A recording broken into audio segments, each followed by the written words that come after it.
Hello, I'm Charlotte. Up until my 32nd birthday, the peak of my excitement was my employer's decision to transition from using PCs to Macs at the accounting firm where I worked, not exactly the stuff of thrilling news headlines. However, everything shifted during a friend's birthday celebration. On that particular evening, I found myself standing awkwardly at the edge of a crowded living room, gripping a soda while squeezed into a dress that felt a bit too snug.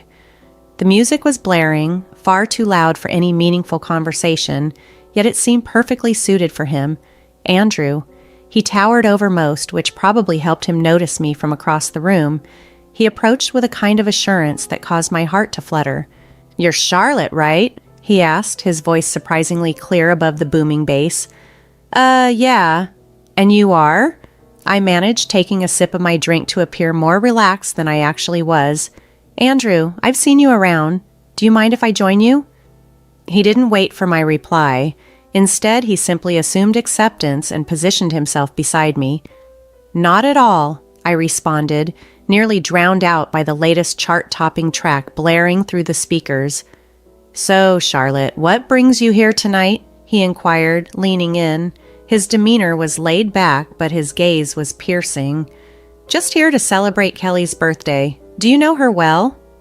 "Yeah, we went to college together. She keeps pulling me into these parties." He shrugged, a playful smile on his lips. "Hard to say no, right?"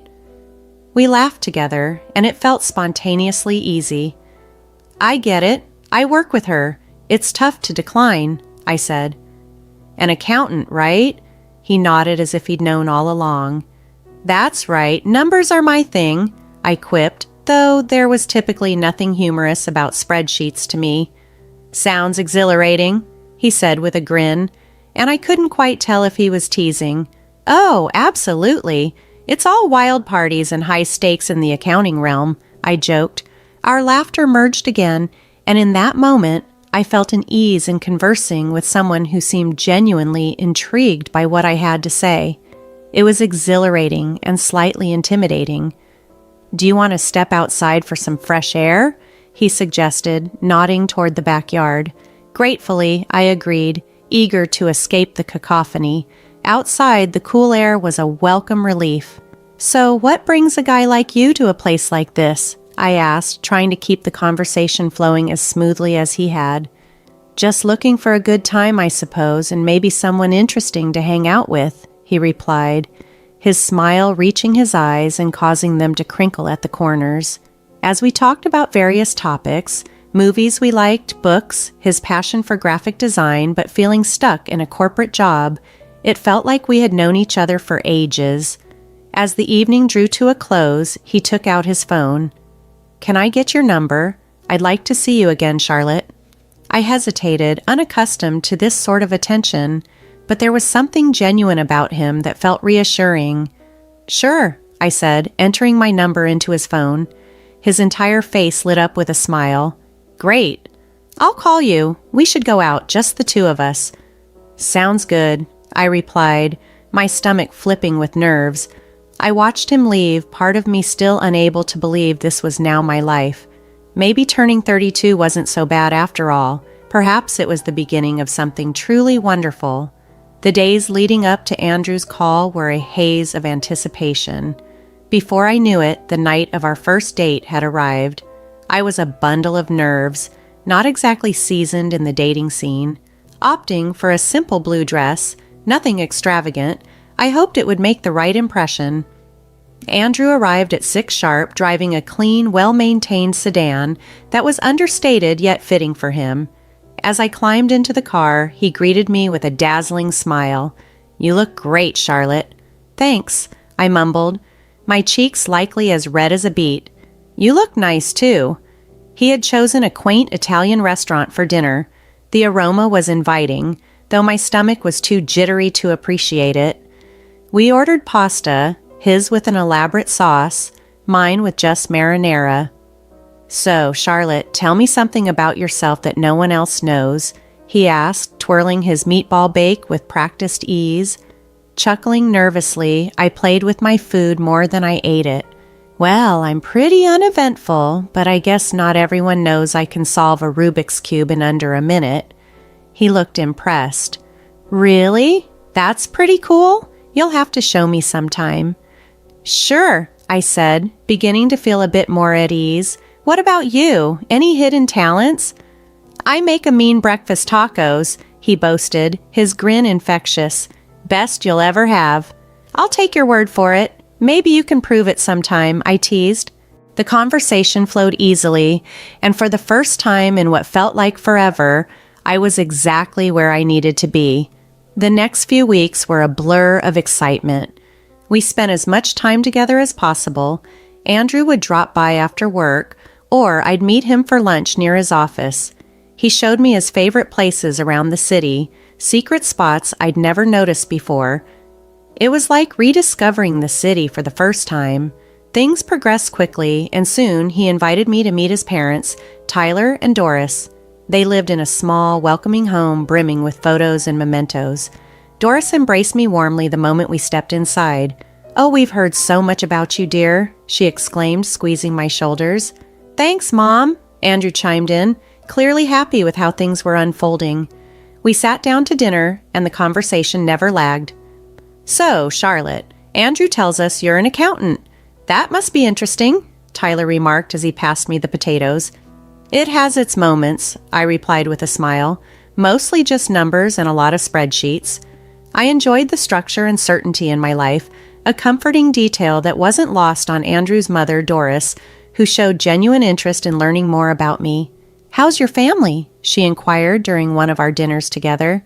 "They're good, thanks. My dad's a businessman, always bustling with activity, but he's been a huge support throughout my life," I responded, appreciating her warmth. Life was moving rapidly, yet it all seemed perfectly aligned. The moments with Andrew felt significant, as if every event in my life had subtly led me to meet him. For once, I was recognized not merely as the plain Jane accountant, but for the unique person I was.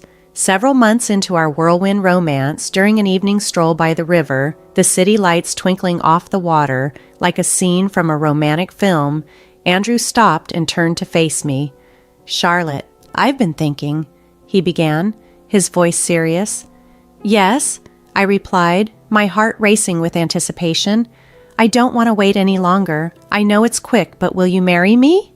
In that instant, the world seemed to pause. No hesitation, no doubts, just a heartfelt, "Yes, Andrew, I'll marry you." The whirlwind didn't cease with the proposal.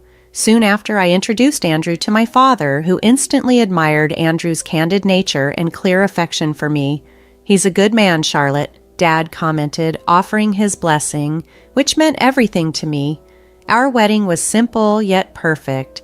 Nothing too lavish, but incredibly special.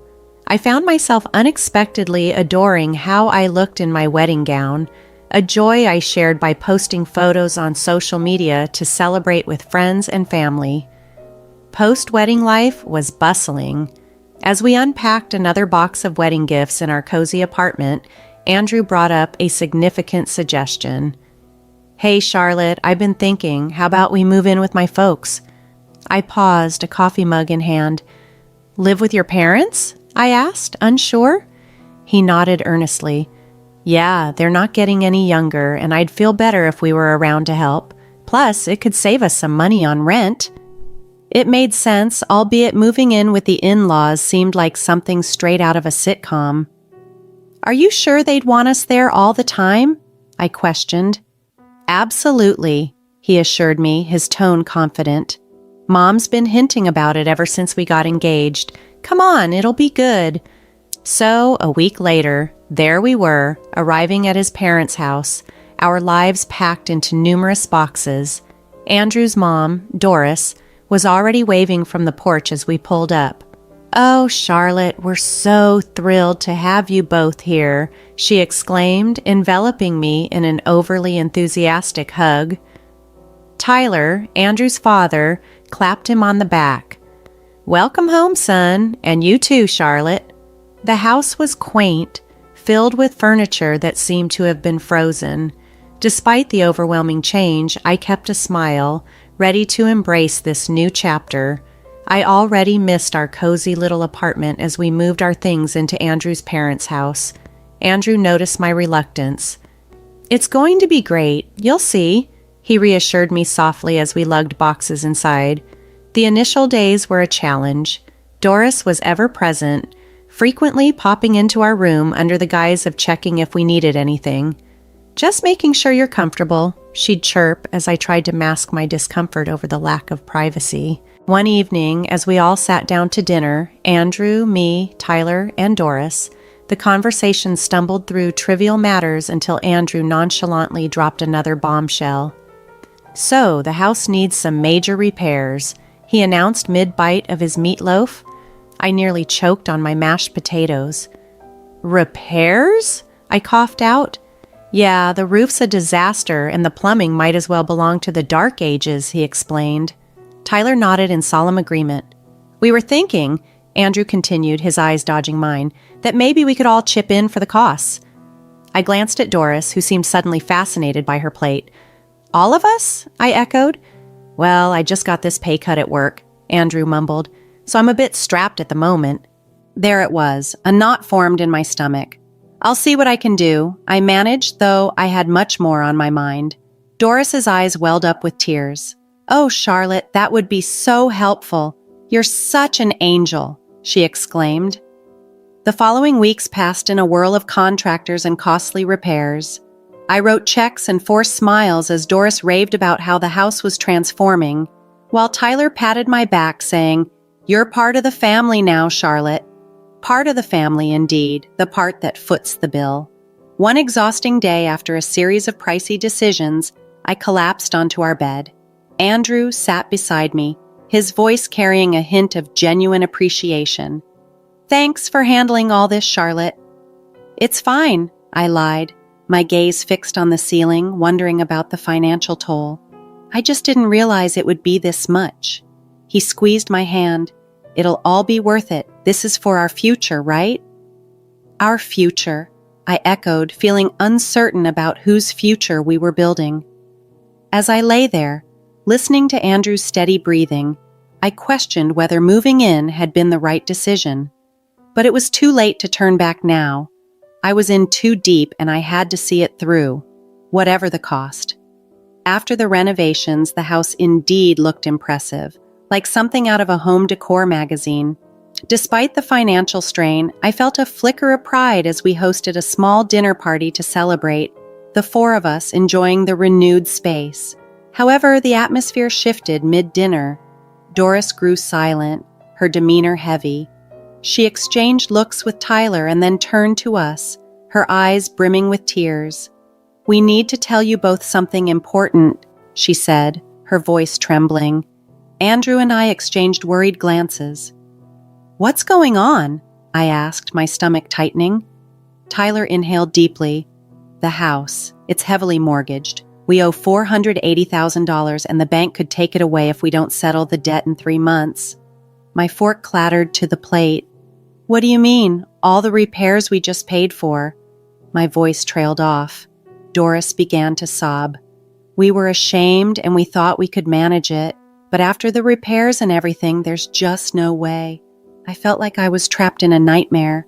All the money, all the effort, it was for a house that wasn't even secure. So what are you saying now?" My voice was sharper than I intended, echoing the shock and betrayal that flooded through me. More troubled than I intended, I faced Andrew as he avoided my gaze. "Well, I was hoping, Charlotte, you could talk to your dad." He began hesitantly. "Are you serious?" I snapped, my voice rising with incredulity. "Ask my dad for $480,000 just like that?" "It's just, after his help, the house would be secure for us, for our future," Andrew pleaded, desperation clear in his voice. Doris's sobbing intensified, casting me in the reluctant role of the villain in this unfolding drama. "Please, Charlotte, it's our home. We've spent decades in this house," she implored through tears. I was furious, yet the emotional pressure gradually wore me down. "I'll think about it," I finally muttered, feeling cornered. The next day, I hesitantly called my dad, laying out the situation. To my surprise, he agreed to help, but on strict terms. I'll give the money, Charlotte, but only with a formal agreement, a receipt. I want everything documented. When I relayed his condition to Andrew, he was visibly upset. Why does it have to be so formal? Can't he just trust us? It's $480,000, Andrew. It's a lot of money and he's just being cautious, I argued, sensing a growing rift between us. He'll get his paperwork, Andrew muttered, annoyed. The paperwork was drawn up and the money was transferred. Doris and Tyler were relieved, constantly thanking me. But the atmosphere between Andrew and me had shifted. There was a coldness that hadn't been there before. Just when I thought things couldn't get any more strained, tragedy struck. Charlotte, it's your Aunt Lisa. Her voice, shaky and choked, came through the phone. Your dad, he had a heart attack. It's bad. My heart sank. What? How is he? He didn't make it, honey. I'm so sorry. The phone nearly slipped from my hand. No, that can't be right, I mumbled, numb. I hung up and turned to find Andrew in the doorway. What's wrong? He asked, his voice low. My dad, he's gone, I managed before breaking down in sobs. Andrew came over and put his arm around me, but his embrace felt hollow, like that of a stranger. I'm sorry, Charlotte, he said, sounding sincere, but I was too engulfed in grief to truly absorb his words. After another exhausting day of funeral planning, I came home earlier than usual. The house should have been quiet, but as I inserted my key into the front door, I heard voices from the living room. It was Andrew, his tone dripping with frustration and disgust, talking to his parents. I can't do this anymore. Living with her is driving me nuts. She's just, it's too much, Andrew complained. His mother, usually so sweet and understanding, replied in a stern whisper, You have to hold on a bit longer, Andrew. We need to figure out what to do with those receipts. Your father-in-law had them. Charlotte has them now. The sooner I get out, the better. I'll grab those receipts and destroy them, and then I'll start all over again with that rich beauty I told you about. Andrew's voice was cold, calculated. A chill ran down my spine. Here I was, mourning my father, while the people I lived with plotted behind my back. They weren't the loving family I thought I had married into. They saw me as nothing more than a means to secure their financial troubles. Rage mixed with shock, but I knew I had to keep my composure. I slammed the door loudly as if I had just come in, disrupting their scheming. Oh, Charlotte, you're back early. How did everything go with the funeral plans? Doris's voice shifted instantly to one of concern, her eyes wide with feigned innocence. I forced a smile, my stomach turning. It's all coming together. Thanks for asking, I replied, while internally my skin crawled, knowing their true intentions. I realized that revealing my shock or anger at that moment wouldn't be wise. I needed to be strategic, to protect myself and perhaps even seek justice for their betrayal. The funeral was a somber event filled with heavy air, quiet condolences, and the mournful murmur of those who came to pay their respects. But as the ceremony concluded and we returned to the house I once thought of as a family home, the true nature of the people I had married into began to emerge starkly. As we sat in the living room, sipping lukewarm coffee, Andrew's demeanor changed drastically. The charming facade he always presented crumbled, revealing a colder, more calculating side. With a harsh laugh, he looked straight at me. Charlotte, pack your things. You need to get out. I've got someone else now. Someone better, he declared coldly. His words were meant to wound, but I feigned shock while internally bracing for what was to come. Before I could utter a response, Doris chimed in, her voice dripping with disdain. We've had enough of you, dear. We only put up with you for your money. What about the house? I asked, feigning innocence. The house that I paid to fix? The $480,000 I poured into it? Doris's laughter pealed out, thinking my question was ludicrous. Oh, sweetie, this house is ours. You're nothing here. Andrew's smirk widened. And those receipts you're so proud of? Found them in your dad's house and burned them. They're gone. For a moment, I let them savor their perceived victory, but then, unable to contain myself, I burst into laughter. My reaction confused them, their smug smiles faltering. "Why are you laughing? What's so funny?" Andrew demanded, irritation coloring his tone. Wiping a tear from my eye, still chuckling, I revealed my hand. "You three are just pathetic. You think you're so clever. The receipts you destroyed, they were copies. The real ones are safe with my lawyer." The color drained from their faces as Andrew's arrogance turned to panic. "You can't prove anything," he stammered. "I can and I will," I shot back, my voice steady and firm. "Now I want my money back, all of it, or my next call is to the police." Tyler and Andrew exchanged glances, their earlier confidence replaced by fear.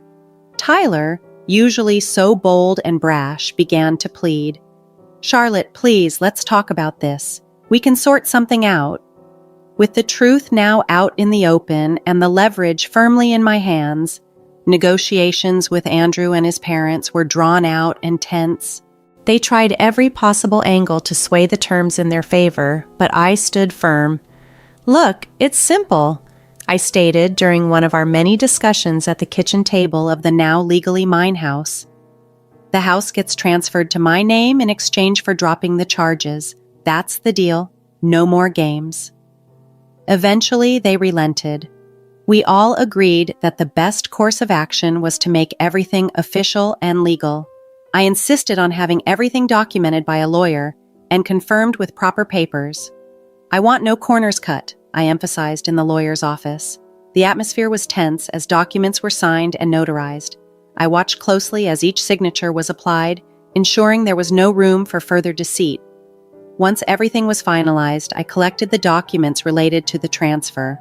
"I'll be keeping these in a safe place," I said to Andrew's mother, who looked deflated but still carried a hint of her former poise. I slipped the papers into a folder, ensuring they were secure. With the legalities handled, the divorce proceedings were straightforward. Andrew was quiet. His earlier arrogance evaporated. When the final papers were signed, I felt a significant weight lift from my shoulders. A chapter closed. On the day they moved out, I stood on the porch of my now fully owned house, watching Andrew, his mom, and Dad slowly carry their belongings to a rental van. Their movements were slow, the mood somber, a stark contrast to the family I thought I knew. I felt a strange mixture of satisfaction and sadness as I reflected on the end of my marriage. This was far from the fairy tale conclusion I had once envisioned, but given everything that had transpired, it was undoubtedly the best outcome possible. After the dust had settled and I began to relish in my newfound peace, snippets of Andrew's life post-divorce reached me through mutual friends. Apparently, life wasn't so rosy for him after all. His new partner had left him shortly after our split, and his parents were now squeezed into a cramped apartment, a sharp descent from the comfortable home they once enjoyed. It seemed that karma had caught up with them much faster than I had anticipated. Despite their predicaments, they started reaching out, bombarding me with calls and messages, likely hoping to worm their way back into my life, or at least regain access to my house. But I had no intention of falling for their deceit again. I blocked their numbers without hesitation and blacklisted them on all social media platforms. It felt empowering to sever the final ties that bound us. One serene afternoon, as I was lost in a book in my living room, a knock at the door pulled me from my reverie. Peering through the peephole, I saw Andrew, a pitiful sight with a bouquet in hand. The audacity of his gesture made me scoff. Opening the door, I couldn't restrain a laugh at the desperation in his eyes. "Really, Andrew? Flowers?" I quipped as he shifted uneasily, the flowers seeming to droop along with his spirits. "Charlotte, I've realized so many things. I was wrong, terribly wrong," he stammered. "Remember when you told me I disgusted you?" I interrupted, leaning against the door frame, not bothering to mask my amusement at his discomfort. "What changed, Andrew? Run out of options?" His gaze dropped, the shame etched deeply on his face. "I made mistakes, but I'm here to make things right," he pleaded. I shook my head, the edges of pity barely touching my resolve. "You're not here to make things right, Andrew. You're just desperate to return to your comfortable life. But guess what? That life doesn't exist anymore. Not for you." His expression fell, and he took a step back as if my words were physical blows. "Charlotte, please save it." I cut him off sharply. "I want you to leave. Don't come back here. We're done, forever." Andrew lingered for a moment, his hopes visibly crumbling, then turned and walked away, his shoulders hunched in defeat. Returning to my book, I smiled to myself, the quiet of the house enveloping me like a comforting blanket, a stark contrast to the chaos that once reigned here. I was finally at peace, living life on my terms, and no bouquet or sweet talk could disrupt that. I was truly, finally free,